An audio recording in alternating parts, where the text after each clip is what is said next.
Salut à toi et bienvenue sur ce nouveau tuto. Aujourd'hui nous nous voyons pour comment stabiliser ces images sans stabilisateur. J'imagine que d'avoir un stabilisateur tel que le Zhiyun Crane 2 ou d'autres types de stabilisateurs n'est pas à la portée de tout le monde. On peut très bien aussi tomber en panne de son stabilisateur, l'avoir oublié ou même tout simplement ne pas avoir les moyens de s'en acheter un. Alors pour pallier à ce problème-là, nous allons vous montrer comment pouvoir filmer sans stabilisateur et avoir des images parfaitement stabilisées. C'est parti!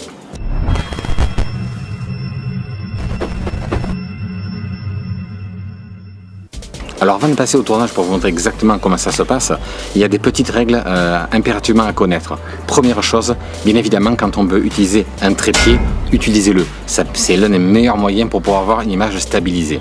Deuxième chose, pour qu'une image on puisse la stabiliser en post-production, je vous expliquerai comment ça va se passer par la suite, eh bien il faudrait au moins avoir un boîtier qui puisse stabiliser un minimum. Par exemple, là je tourne avec un 5D Mark IV avec un objectif stabilisé, eh bien ça permettra au moins d'atténuer les secousses sur des plans justement mouvants lorsqu'on marche, lorsqu'on suit un sujet. Ça c'est c'est un petit plus, on va dire. Donc si votre objectif est stabilisé, votre boîtier est stabilisé, ça sera que mieux. Même si ça ne fait pas des miracles, ça va permettre d'atténuer considérablement, je dirais, le travail en post-production.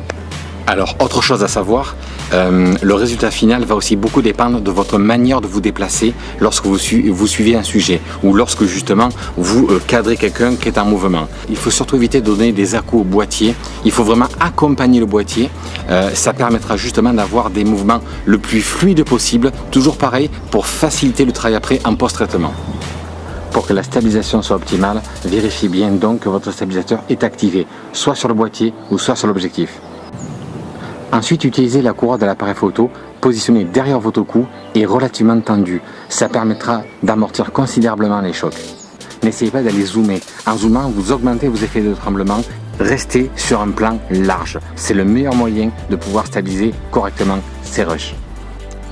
Alors pour la partie pratique, Nico vient de nous rejoindre. Bonjour Nico.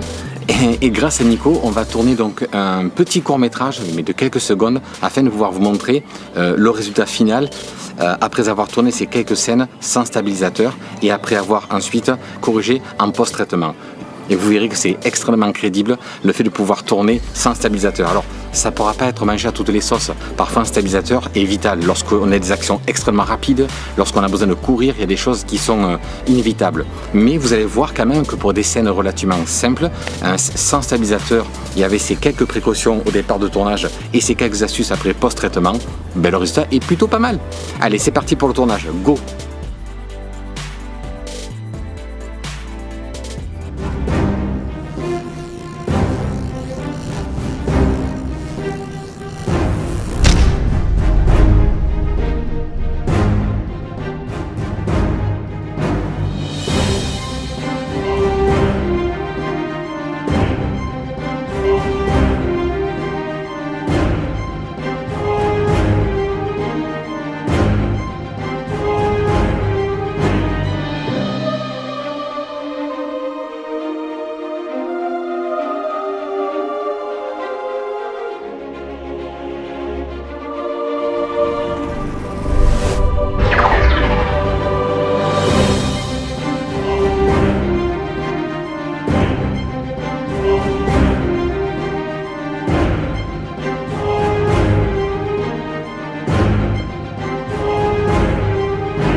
Nous n'allons pas traiter tous les plans, cela serait parfaitement inutile. Car la manipulation que nous allons réaliser sur ces 3 rushs, eh bien, il faudra tout simplement l'appliquer sur l'ensemble des prises de vue vidéo. Voici tout d'abord les plans bruts sans stabilisation.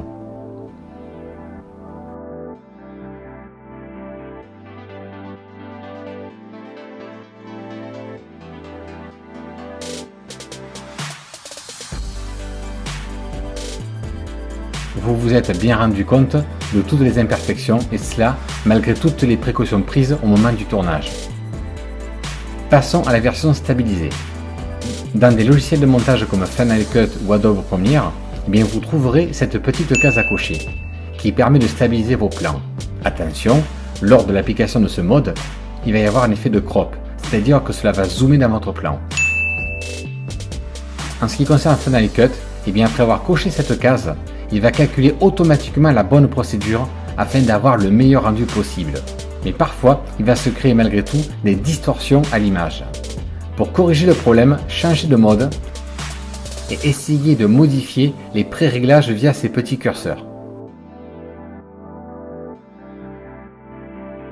Et cela ne résoudra pas toujours vos problèmes.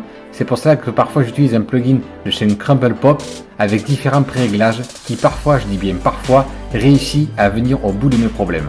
Il coûte tout de même 99 € et franchement je m'en sers assez peu souvent, vraiment peu souvent, donc c'est à vous de voir. Voici donc les mêmes plans après stabilisation avec Final Cut.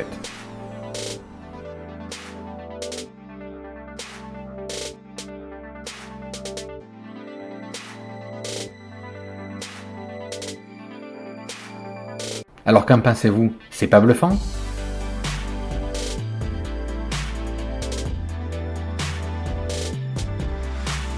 Alors j'espère que ce tuto vous aura été utile, qu'il vous aura permis de pouvoir comprendre comment filmer sans pour autant avoir un stabilisateur pour avoir des images propres.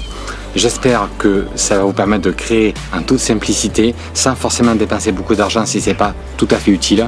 Voilà, écoutez, je vous dis à bientôt et sur ce, bon tournage, à bientôt!